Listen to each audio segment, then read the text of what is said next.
This is quite a remarkable shot of the cutoffs on the piling.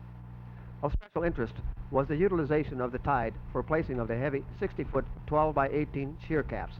They were hauled from the framing yard to the water and unloaded there. They were then floated into approximate position at high tide. As the tide receded, the caps were lowered into exact position and secured. Since it was impossible to drive the piling in precise alignment, the city inspector and surveyor had to take the measurements of the cutoffs on the piling each day. These measurements were transferred to the shear caps so that the cutouts would match each individual piling.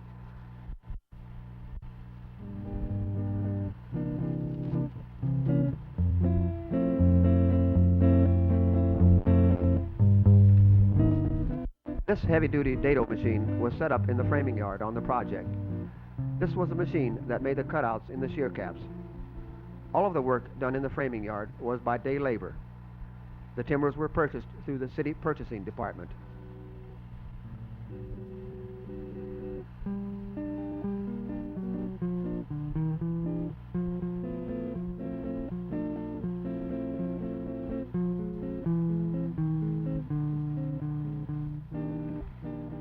The contract for the manufacture of the precast walls was awarded to the General Construction Company of Seattle.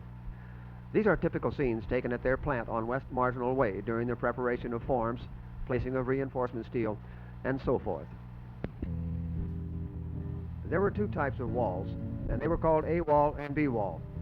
The A wall was used in the areas that did not require sheet piling and extended approximately 5 feet below the relieving platform. The B wall was designed to rest on steel girders on top of the sheet piling. Both types of walls were designed to perform the same requirements.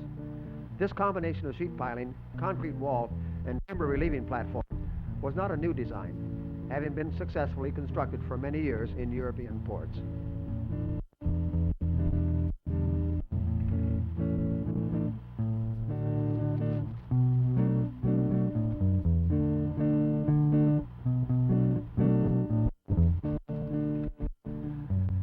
It must be remembered that the seawall design was a compromise plan, combining concrete, steel, wood, and aggregate backfill. The main features of this design were the use of precast concrete slabs for the wall, which removed the necessity of expensive cofferdams, sheet piling cut off below the slabs to protect the fill, timber piling foundation and relieving platform to carry the weight of the fill and prevent settlement into the soft bottom of the shoreline. Authorities seem to agree that sheet piling kept constantly wet in seawater was permanent. Also that piling and lumber buried in a fill and kept constantly wet could not be attacked by marine life or any form of rot or decay. Thus, the combination of concrete, steel, and untreated wood were considered to be as permanent as any recognized type of permanent construction.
to deliver its cargo to any port in the 7 seas where it may be needed.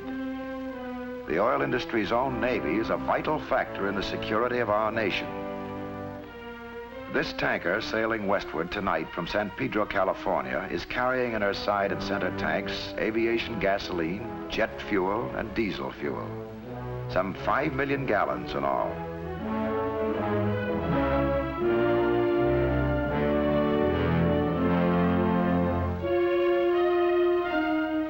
While the tanker is loading in California, a barge filled with home fuel oil has just left a refinery in Louisiana and is heading slowly upriver for the docks of an independent distributor.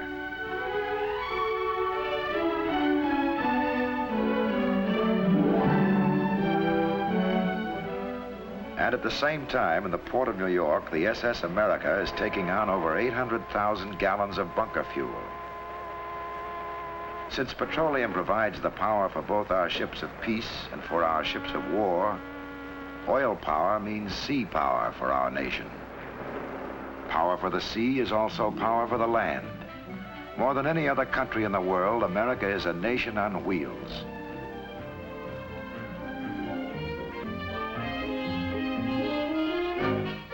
The automobile and the power behind it have been major factors in the growth of our country. We can drive anywhere we want to, at any time, for any reason, including fun.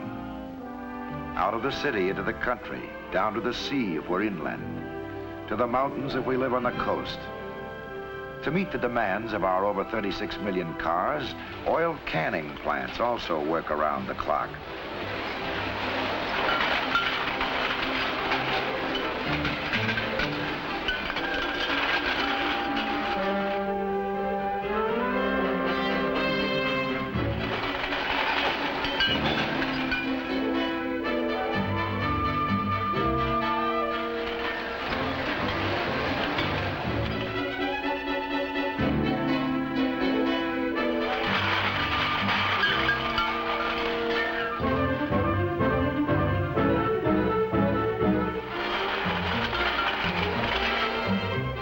Together, we drive our cars 1 billion miles a day.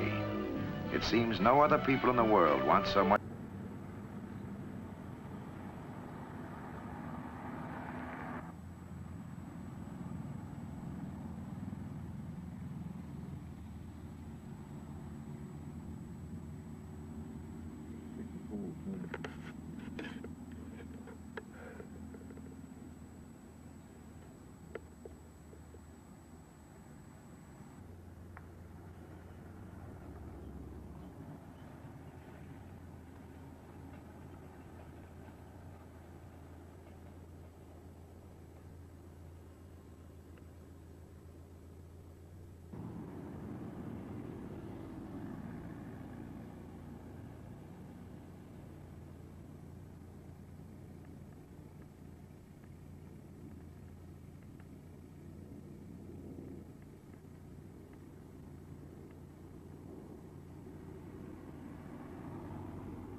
Do you want the pole too?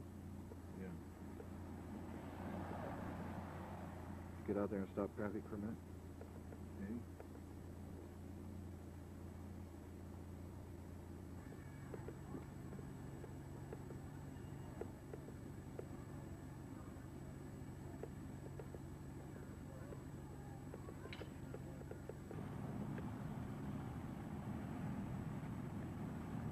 So I can back up the deal and we can get it.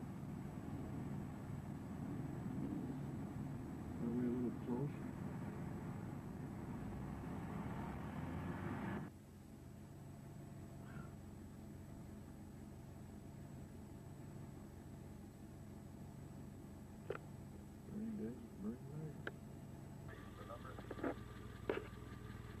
Very good, very nice. This has been July 76.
and aggregate backfill.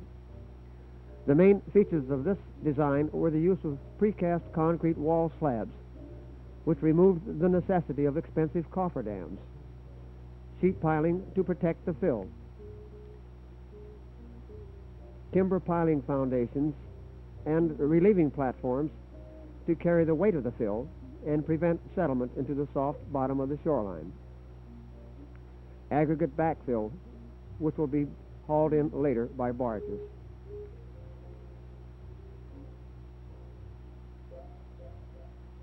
The design included moving the railroad tracks to the east side and paving the street to carry traffic on top of the filled area. The limits of the project extended from Bay Street on the north to Madison Street on the south.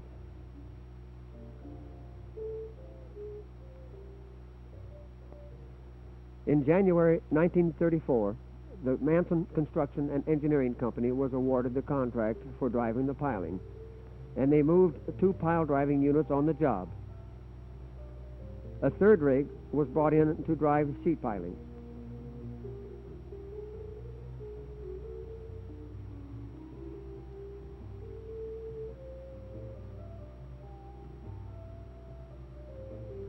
Special equipment was brought in to drive the batter piles, which are piling driven at an angle to carry the tension load and resist the overbalancing tendency of the wall itself.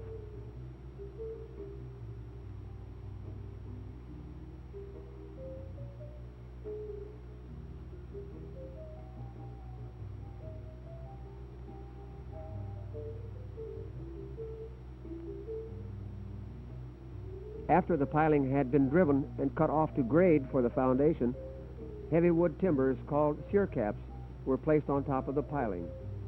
Of special interest was one of the reserve components of the armed forces. Another service station dealer might be a member of your local civil defense organization, or one of those fire eaters on the volunteer fire department.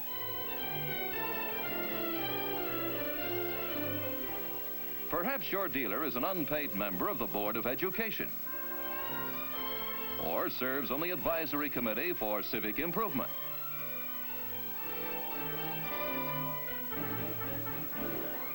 Foreigners touring our country have commented many times that service station dealers are the most American Americans they meet. They say the dealers are cheerful and efficient. They reflect the freedom of opportunity we cherish so highly. That's why we say your neighborhood service station dealer is truly a man who is qualified to wear two hats.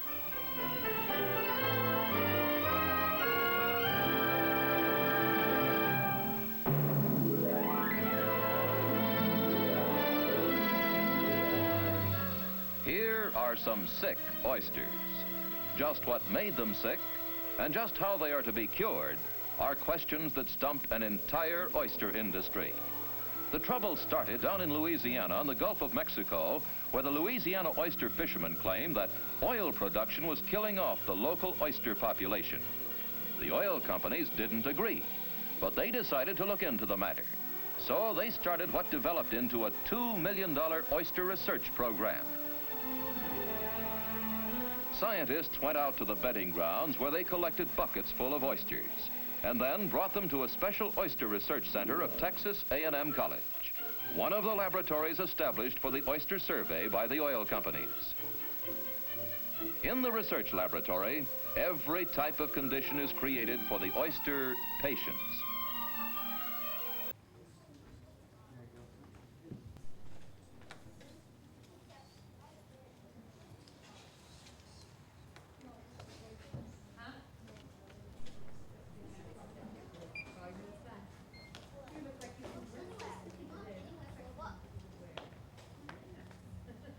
Haven't seen my tax plan. All for libraries.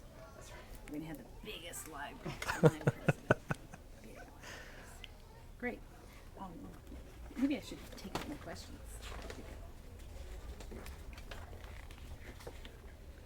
So are you ready? I'm all set. Okay. Fire away. Wally, could you tell me what you do here at Northeast? I'm the Young Adult Services Librarian. I visit schools. I'm supposed to do some book talks and programs. Still working up to that at this point. Great. And what is your favorite part of the job? You've had it for not a very long time, but I really like the reference questions. People come in with anything, you know, and you have to find an answer. You at least do your best shot at getting them something. do kids come in especially with interesting questions for homework and whatever? Yeah, some good homework questions from time to time. Of course, it's summertime now, so I can't remember a single one that they had, but yeah, kids have good ones, and the little kids really have good ones. They'll be, you know, why is the sky blue, that sort of thing. Sometimes you have to find them an answer. Great. Why do you like working at this particular branch? It's busy. It is the busiest branch besides downtown, so it's always hopping. There's always something to do here. Do you get a lot of kids that come in even during the summer months? Oh yeah, with the summer reading club too, we have a ton of kids that come in all the time. And, you know, they want their stickers and their stamps and their prizes, and they just want to read more books, and they want recommendations for more books. So it's very busy during the summer. Great. Do they, when kids come in, do they mostly look for books, or are they going to the computers, or is it kind of a split? Mostly a book thing, yeah. For kids, yeah, I'd say more adults go for the computers at this point. I do see some kids who are like in the teenage years going for the computers, but not that many, all told. Really, it's mostly the adults at the computers and the little kids for the books. Okay, great. What kind of people would you say use this branch? What would typify a Northeast branch user? Hard to say. People who live in the neighborhood, I guess, which is just about everybody. You know, this is the busiest branch outside of downtown, so anybody and everybody who lives right around here comes in. A lot of people just walk right in. You know, see people coming in their jogging suits. You know, they're all sweaty and trying to find that bestseller, so just jog right in. Great. Are there any special people or clients that you could tell me about, or patrons that you've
These are the old-style Windermere fixtures, the R12 type glass on them, and short standards. Close-up of your R12.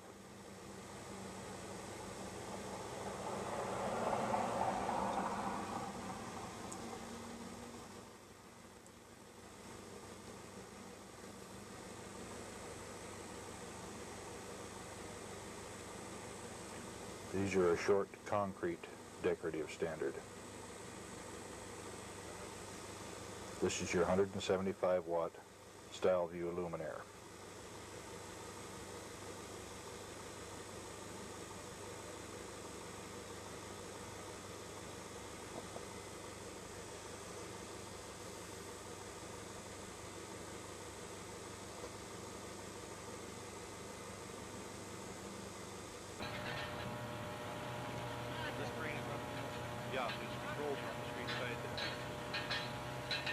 Signals being given to the crane operator and the pole jumps off the base.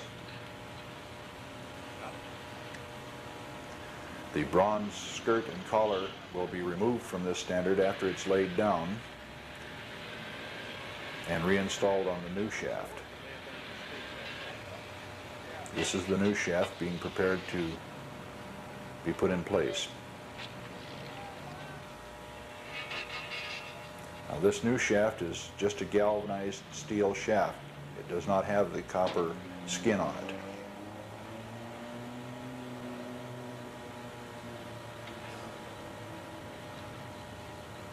The crew here consists of 2 journeymen and a helper, and the use of the structural iron worker for about half an hour.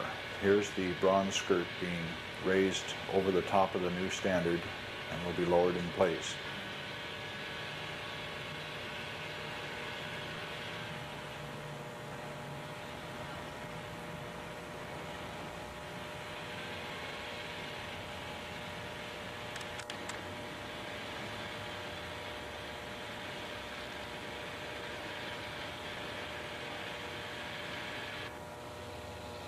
And the collar to be set down on top of it.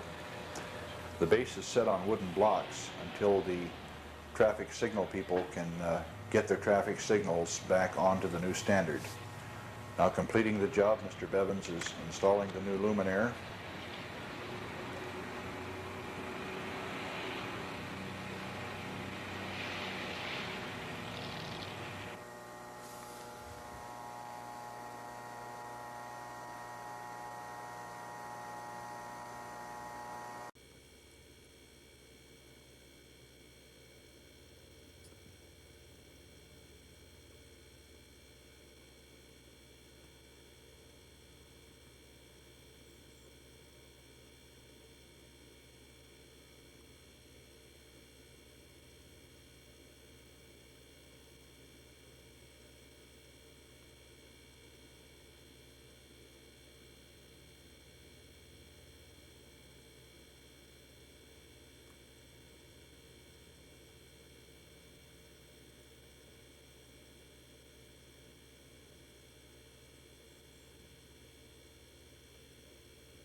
For the record, Mr. M.O. Ciliason, city engineer, Mr. O.A. Piper, principal assistant, and Mr. Clark Eldridge, bridge engineer, were in direct charge of the improvement.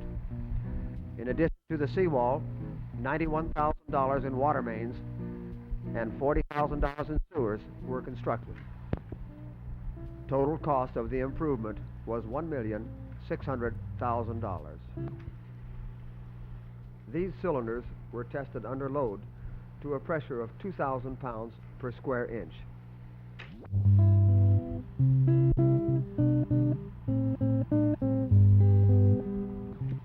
And so ends this chapter in the history of the Alaskan Way seawall.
In January 1934, the Manson Construction and Engineering Company was awarded the contract for driving the piling, and they moved 2 pile driving units on the job. A third rig was brought in to drive sheet piling.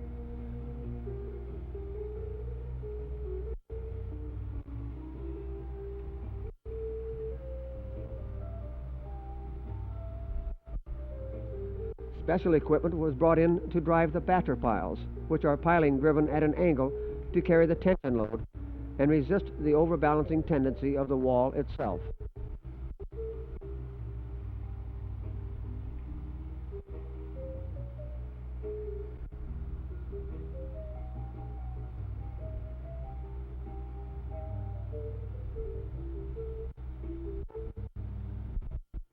After the piling had been driven and cut off to grade for the foundation, heavy wood timbers called shear caps were placed on top of the piling. Of special interest was the use of the tide for placing the 60-foot, 12-inch by 18-inch timbers. They were hauled from the framing yard to the water and dumped into the bay. They were then floated into approximate position at high tide, and as the tide receded, they were lowered into exact position and secured. Since it was impossible to drive the piling in precise alignment, the city inspectors and surveyors had to take the measurements between the piles each day. These measurements were then transferred to the timber shear caps in the framing yard so that each cutout would match its own individual pile. This is the framing yard where all the work was done by city employees hired by the day. The timbers were purchased through the city purchasing department.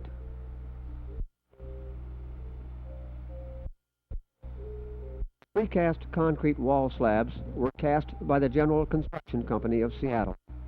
The site for the casting yard was located on the west side of the Duwamish Waterway, where there was ample space. Sun was striking out in the bay, and children picked pails full of red and black raspberries and salmon berries. But in all this activity, there was little news for reporter Will Perry. How could he know that in a few hours he would write the biggest news story of his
Puzzle girl.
might give us another one. 344.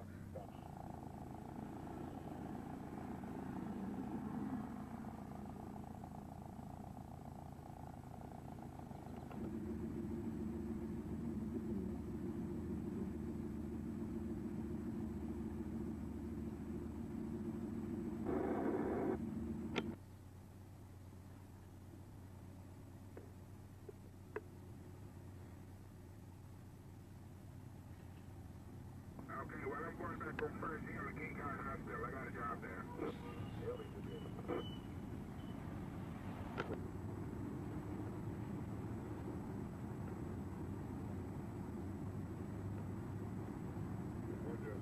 Service dispatcher 407. 407, go.